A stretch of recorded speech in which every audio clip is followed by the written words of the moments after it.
Camping is supposed to be fun, right? You know, getting out into nature, breathing the fresh air, and forgetting all the chaos of everyday life. I used to think so too. I mean, that's why I even agreed to go on this trip in the first place. But now I'm not so sure.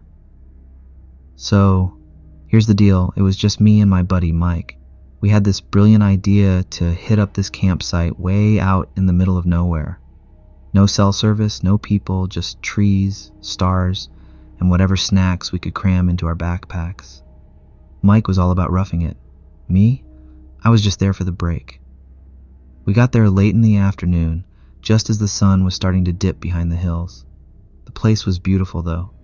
Towering trees everywhere, a little clearing for our tent, and this tiny stream nearby that made the whole place feel alive. It was like something out of a postcard. After setting up the tent and getting a fire going, we just sat around talking about life, stupid stuff, and all the times we'd messed up in the past. You know how it goes. Eventually the night started creeping in, and the stars came out. And man, the stars were insane. Like, you don't realize how much light pollution there is in the city until you're out here. It was like the whole sky was showing off. Anyway, as the temperature dropped, I grabbed my jacket and threw it on. It wasn't anything fancy, just this old thing I'd had forever. But it was warm, and that's all I cared about.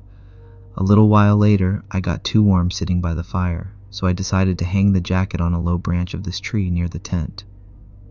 I figured it'd be easy to grab when I needed it again. By the time we crawled into the tent, it must have been past midnight.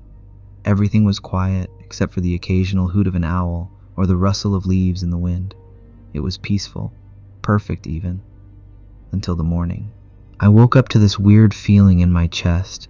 You know that kind of unease you get when something doesn't feel right, but you can't put your finger on it? Yeah, that. I shook it off, figuring it was just left over from a weird dream or something. Mike was still out cold, snoring like a chainsaw, so I climbed out of the tent and stretched, ready to grab my jacket and start the day. Except, my jacket wasn't where I left it. Now, at first I thought maybe the wind had blown it off the branch. That happens, right? Jackets aren't exactly heavy. So I started looking around the ground near the tree. But nothing. No jacket, just dirt, leaves, and a few broken twigs. Then I looked up. There it was. My jacket was still hanging on the same tree. Only now, it was way higher up. Like, way higher. I'm talking at least 20 feet off the ground. I blinked a couple of times, thinking maybe I was just seeing things. But nope, it was definitely my jacket. Same color, same worn out sleeves, same everything. But there was no way I'd hung it up there. No way. I laughed it off at first. Maybe Mike was messing with me. He's the kind of guy who'd pull a prank like that just to freak me out. So I called out, "All right, Mike, very funny. How'd you get it up there, huh? You bring a ladder or something?" No answer. I turned back toward the tent, ready to wake him up and call him out, but something stopped me. It was just this feeling like I shouldn't turn my back on the tree. I forced myself to turn back to the tree. The jacket hadn't moved, but I swear it felt like it was staring at me. I know how that sounds. It's a freaking jacket, for crying out loud. But that's what it felt like. At this point, I was getting a little freaked out. I mean, I was tired, sure, but I wasn't hallucinating. And there was no logical explanation for how my jacket got that high up, none. I decided to get it down, though. It was my jacket, after all. So I grabbed a stick and started poking at it, trying to knock it loose. But every time I thought I'd get it, the jacket seemed to shift, just out of reach, like it was messing with me. By now I was starting to panic. I dropped the stick and just stood there staring at the tree. It was so quiet all of a sudden, no birds, no wind, nothing, just me and this stupid, impossible tree. And then Mike came stumbling out of the tent. He was rubbing his eyes and looking annoyed. "What are you doing?" he asked, his voice groggy. I turned to him, my mouth open to say something, but I couldn't even form the words. My head was spinning. "Mike, look," I finally managed to say, pointing at the tree. When I turned back to show him the jacket, my stomach dropped.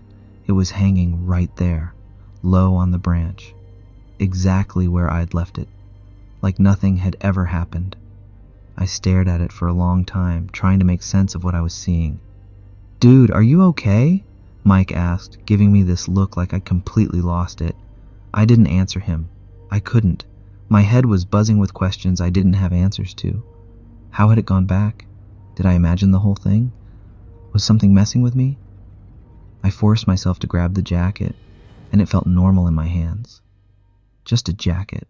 No mystery, no tricks. But I knew. I knew it wasn't just my imagination. Mike brushed it off and went back to the tent, but I kept having the feeling that something had been watching me. I didn't say anything more about it, though. I didn't even want to think about it. We packed up and left not long after. When we got home, I didn't even think twice about it. I was too tired to care. The trip had drained me, and all I wanted to do was crash on the couch and forget the whole thing ever happened. I tossed the jacket onto the sofa as soon as I walked through the door and went about my day like nothing was wrong. I didn't even bother hanging it up. It just sat there, crumpled in a heap, like a bad memory I was trying to ignore. I still had the feeling that something was off, but I tried to forget about it. I really did. That night, I finally crawled into bed, exhausted. I barely remember falling asleep, but when I woke up the next morning, I knew something was wrong the second I opened my eyes. There it was, the jacket. It was lying right next to me on the bed. At first I didn't move, I just stared at it, my brain scrambling to make sense of what I was seeing. I knew without a doubt that I'd left it on the sofa. I hadn't touched it since we got back. So how the hell did it end up here? I reached out and grabbed it, my hands trembling. It felt the same as always, just fabric, nothing strange. But holding it made my stomach twist. I tried to tell myself that maybe I'd brought it into the room without thinking. You know how sometimes you do things on autopilot? Maybe that's what happened. Maybe I was so tired that I grabbed it on my way to bed without even realizing it.